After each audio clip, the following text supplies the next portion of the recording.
Laporannya dihentikan. Sindiran Bima Yudo ke pengacara Ginda. Belum gue ulti, udah kalah. Menanggapi hal ini, Bima Yudo Saputra pun langsung menyampaikan reaksinya seolah menertawakan pengacara yang telah melaporkannya. Bima bahkan menyindir Ginda Ansori seolah malu karena laporannya dihentikan oleh Kepolisian Lampung. Hal ini tak lepas dari dukungan para netizen dan tokoh publik yang menyoroti kasus ini. Duh, malu deh kalau kata gue udah kabur, menghilang dari dunia nyata deh. Kasian, padahal gue merasa gue nggak pakai skill wak. Belum gue ulti udah kalah.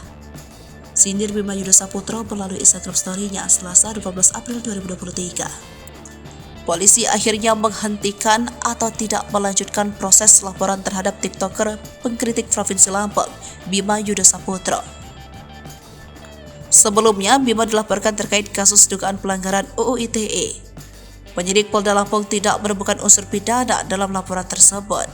Kepala Bidang Humas Polda Lampung, Komisaris Besar Zahwani Pandra Arsyad, membenarkan pengusutan kasus itu telah dihentikan. Dalam penyelidikan ini, Polda Lampung telah memeriksa 3 orang ahli, yaitu 2 ahli pidana Ahmad Rizal dan Bambang Hartono, serta 1 orang ahli bahasa Hasnawati Nasution. Menurut Pandra, pokok kasus yang dilaporkan oleh pengacara Ginda Ansori itu atas diksi, dakjal, tidak merujuk pada suku, agama, dan ras tertentu.